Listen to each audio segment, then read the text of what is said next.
ChatGPT. ChatGPT. Of ChatGPT, the cerebral chatbot created by OpenAI a few weeks ago. ChatGPT.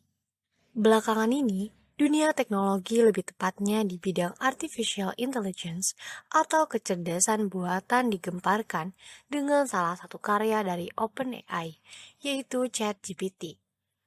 Lalu, kenapa kehadiran ChatGPT sangat menghebohkan? Siapa orang jenius di balik ChatGPT? Apakah ChatGPT akan menggeser profesi manusia? Apa kelebihan ChatGPT dan apa kekurangannya? Mari kita bahas.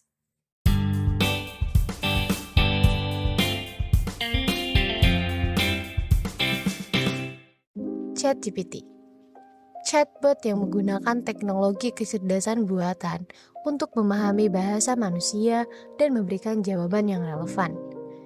Chatbot ini dapat digunakan untuk menjawab pertanyaan, mengerjakan tugas matematika, dan menghasilkan esai sesuai dengan petunjuk yang diberikan oleh pengguna. ChatGPT dikembangkan oleh OpenAI dan terus ditingkatkan untuk menjadi lebih canggih dan memberikan manfaat yang lebih besar di masa depan. ChatGPT menggunakan teknologi NLP, Natural Language Processing, yang canggih untuk memahami bahasa manusia dan memberikan jawaban yang sesuai. Cara kerja ChatGPT adalah dengan memahami cara manusia berbicara dan menulis sehingga teks yang dihasilkan sama persis dengan buatan manusia. ChatGPT dilatih dengan sejumlah besar data yang ada di internet, sehingga dapat mengenali pola-pola dan memprediksi apa yang akan terjadi setelahnya dalam sebuah percakapan atau teks yang kita berikan. Untuk menggunakan ChatGPT, pengguna cukup mengetikkan pertanyaan atau topik yang ingin dibicarakan dengan ChatGPT di kolom input. Kemudian, ChatGPT akan secara otomatis memproses input dan memberikan jawaban yang relevan.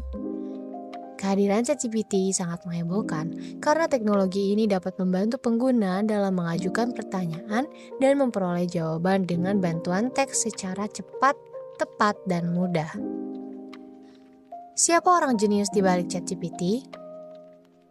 Ilya Sutskever adalah seorang peneliti di bidang kecerdasan buatan dan salah satu pendiri OpenAI, sebuah organisasi riset kecerdasan buatan terkemuka di dunia. Sutskever memiliki peran penting dalam pengembangan GPT, Generative Pre-trained Transformer, sebuah model bahasa buatan yang sangat sukses yang menjadi salah satu produk terbaru OpenAI. Perjalanan Ilya Sutskever dalam membuat GPT dimulai dengan penelitiannya di bidang pembelajaran mesin dan deep learning. Dia memfokuskan penelitiannya pada arsitektur transformer, yang merupakan jenis arsitektur deep learning yang sangat efektif dalam memproses data berstruktur seperti teks. Sutskever dan timnya mengembangkan transformer untuk digunakan dalam model bahasa yang dinamakan GPT. GPT pertama kali dirilis pada tahun 2018 dengan ukuran yang relatif kecil dan hanya dilatih pada sejumlah kecil data. Namun, GPT menunjukkan kemampuan yang luar biasa dalam menghasilkan teks yang koheren dan manusiawi. Setelah itu, Sutskever dan timnya terus mengembangkan GPT dengan melatih model pada jumlah data yang lebih besar dan meningkatkan arsitektur model. Pada tahun 2019, OpenAI merilis GPT-2 yang merupakan versi yang lebih besar dan lebih canggih dari model GPT sebelumnya. GPT-2 memiliki kemampuan untuk menghasilkan teks yang sangat realistis dan hampir sulit dibedakan dari tulisan manusia. GPT-2 menjadi viral karena kemampuannya yang luar biasa dan memicu beberapa kekhawatiran tentang potensi penyalahgunaan teknologi tersebut. Contohnya dalam bidang akademik, dengan segala kesaktian GPT, ia dapat digunakan untuk membuat esai atau laporan akademik palsu yang sulit dideteksi oleh pengajar atau sistem deteksi plagiarisme. Untuk mengatasi kekhawatiran ini, beberapa perusahaan teknologi dan peneliti di bidang kecerdasan buatan telah mengembangkan metode untuk mendeteksi dan mencegah penyalahgunaan teknologi semacam ini.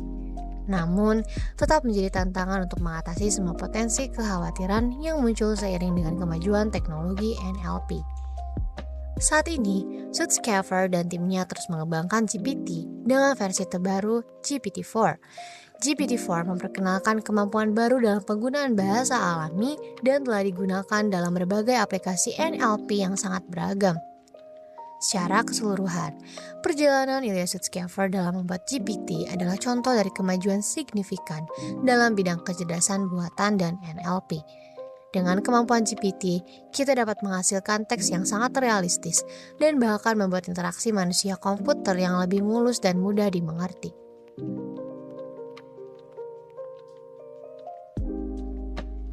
Lalu, apakah ChatGPT bisa menggantikan profesi manusia?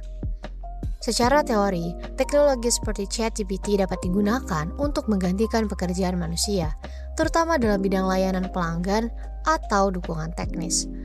Dalam beberapa kasus, penggunaan ChatGPT dan teknologi NLP lainnya dapat menggantikan beberapa tugas manusia dalam pekerjaan tertentu.